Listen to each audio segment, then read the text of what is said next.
മദ്യനയ അഴിമതി കേസിൽ ഡൽഹി ഹൈക്കോടതിയിൽ നൽകിയ ഹർജിയിൽ നേരിട്ട് കോടതിയിൽ വാദങ്ങൾ ഉന്നയിച്ച അരവിന്ദ് കെജ്രിവാൾ തനിക്കെതിരായ അപ്പീലിൽ നോട്ടീസില്ലാതെ കോടതി ഉത്തരവിട്ടു.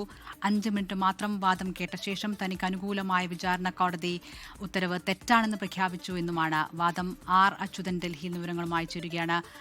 അച്യുതൻ, നേരിട്ട് തന്നെ വാദം ഉന്നയിക്കുകയാണ് അരവിന്ദ് കെജ്രിവാൾ കോടതിയിലെത്തി. എന്തൊക്കെയാണ് വിശദാംശങ്ങൾ?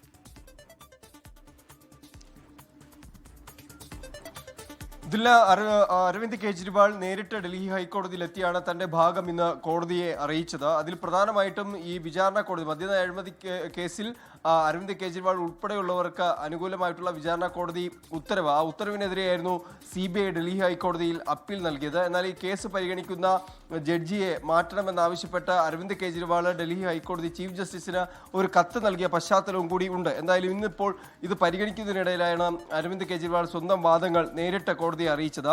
അതിൽ പറയുന്നത് ഈ തനിക്കെതിരായ ഈ അപ്പീലിൽ നോട്ടീസ് ഇല്ലാതെ കോടതി ഉത്തരവിട്ടു. 5 മിനിറ്റ് മാത്രം വാദം കേട്ട ശേഷമാണ് തനിക്ക് അനുകൂലമായ വിചാരണ കോടതി ഉത്തരവ് തെറ്റാണെന്ന് പ്രഖ്യാപിച്ചതെന്ന് അരവിന്ദ് കെജ്രിവാൾ ഇന്ന് കോടതിയിൽ പറഞ്ഞു. ഒപ്പം തന്നെ ചില ആശങ്കകൾ പങ്കുവച്ചു. കോടതി പക്ഷപാതപരമാണോ എന്നും നീതി ലഭിക്കുമോ എന്നും സംശയമുണ്ടായിരുന്നു എന്നും അരവിന്ദ് കെജ്രിവാൾ പറയുകയുണ്ടായി. അതിന് മറുപടിയായിക്കൊണ്ട് ജഡ്ജി പറഞ്ഞത് താൻ രാഷ്ട്രീയപരമായ പക്ഷപാതിത്വം കാണിക്കുന്നു എന്നാണോ ആരോപണം എന്നായിരുന്നു അതിനുള്ള മറുപടി. എന്തായാലും അരവിന്ദ് കെജ്രിവാൾ വാദം പൂർത്തിയാക്കി കോടതിയിൽ നിന്ന് മടങ്ങുകയാണ് ഉണ്ടായത്. നിലവിലിപ്പോൾ മനീഷ് സിസോദിയയുടെ അഭിഭാഷകൻ വാദം പൂർത്തിയാക്കുകയും വിജയ് നായരുടെ അഭിഭാഷകന്റെ വാദം ഇപ്പോൾ കോടതിയിൽ തുടരുകയാണ് ചെയ്യുന്നത്. ദിൽന, ശരി. ആർ അച്യുതനാണ് ഡൽഹിയിൽ നിന്ന് വിവരങ്ങൾ നൽകി.